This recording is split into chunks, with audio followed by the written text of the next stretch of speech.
Comme chaque matin à Lubero, dans la province du Nord Kivu, Ephrem va à la rencontre des déplacés. Il y tient la comptabilité des nouveaux arrivants, recueille leurs doléances et leurs besoins. Et ceux-ci sont grands. Le plus souvent, ils sont arrivés les mains vides ou presque. Certains dorment sur des balcons et d'autres dans des magasins ou des petits kiosques. On voit des kiosques d'environ 2,50 m qui accueillent jusqu'à 9 personnes. Les gens sont serrés comme des sardines. Voilà les conditions dans lesquelles ils vivent et ils n'ont pas de nourriture. Ils n'ont rien. À Lubero Centre, le chef-lieu du territoire du même nom, la population a peur et la ville est envahie de déplacés de guerre.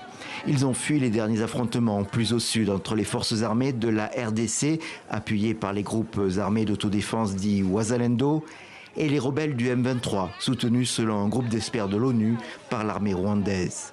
Je suis venue de Kanyabayonga. Nous souffrons beaucoup car nous dormons dehors avec les enfants et il fait froid. Il faut ouvrir des salles de classe et des églises pour nous héberger. Sur place, des organisations locales ont lancé la construction de hangars pour accueillir la première vague d'arrivants. 40 000 personnes ont été enregistrées, mais des déplacés continuent à arriver.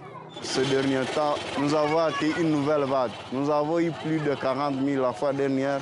Il y a aussi un travail qui est en train d'être effectué par des aspects locaux où on est au-delà des gens de 13 000 ménages qui sont en train d'être identifiés.